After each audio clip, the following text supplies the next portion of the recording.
Hello everyone, it's Shane Kanto, your Wasteland reviewer, and I'm here to review The Mountain Between Us. Now, I saw the trailer the first time and I'm like, okay, this looks like your basic kind of disaster movie, but it has really good cast in it with Kate Winslet and Idris Elba. So I'm like, maybe this could be pretty decent. And then I saw the trailer 100 times and I'm like, okay, I'm done. But I finally got to the point where it got released in theaters, and boy was I turned off by this movie. Because I was going in hoping for a well put together, star driven disaster kind of movie where it's like survival and trying to do that.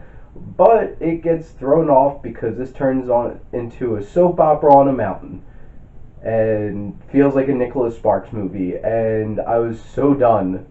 And starting with the directing, which was done by Hani Aboud Assad.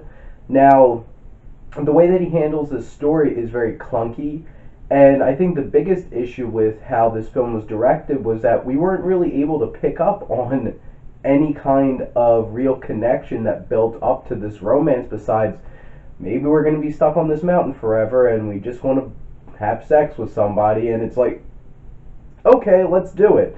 And I really didn't believe the love story at all.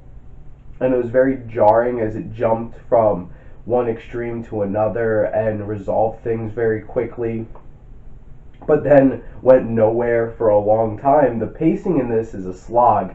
It goes on a long time without really going anywhere, and it feels repetitive. And this movie goes on a lot longer than you would think once they actually get back, and it's just like keep going and going and going, and I'm just like, I just want this movie to end because I'm already checked out.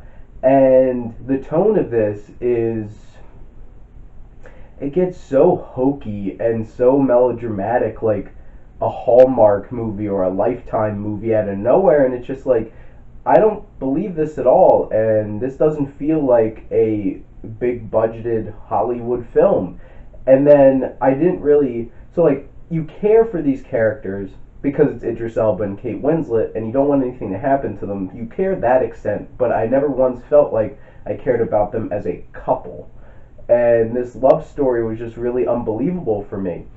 Now, with some of the tense situations and how this was put together, the actual survival parts, and the standout scene, the plane crash in this film, the cinematography was absolutely amazing, done by Mandy Walker, who does a fantastic job with this film, especially the scene where the plane crashes, where it's all done in one shot, and you can feel the tension and the shaking and everything, and it's so well put together, and all the locational shots of the mountain and everything, and you really get a sense of how isolated and in such a bad place that they're at in this film. I thought that was really well done. Now, the writing, which was done by Chris Wheat, like I mentioned before, this movie's trying to be two different things: a survivalist film and a really obnoxious romance, and it works generally with the survivalist disaster movie kind of thing. It really fails with that love story, and honestly, this movie might have had one of the most obnoxiously Hollywood fake kind of romantic scenes ever I have seen in a movie, and it's just like, that is just bad. It was really bad and really turned me off. And then you have the characters. It's like you have these two characters, and they have different aspects of their lives that would drive them, and it takes a little while for them to actually feel like real people. And that leads into the dialogue, because a lot of the conversations, especially towards the beginning of the film, feel very stilted and feel like this was very staged and didn't feel natural and didn't sound like somebody would actually say these things, except for Beau Bridges' character, and he's in there for like a couple minutes, and it's like, you felt so natural. And now let's work with these two very highly paid, famous, very talented robots talking with each other for a little bit until they actually feel comfortable with each other. Now, and in terms of the themes of this, like, it's very on the surface kind of, just, it's a romance, and that's not what I expected. And that's really not what the trailer pushed off. It really pushed for this is going to be a survivalist film, and I was really turned off by the turn that this film took, and I really didn't believe in the romance, which means the whole thing falls apart.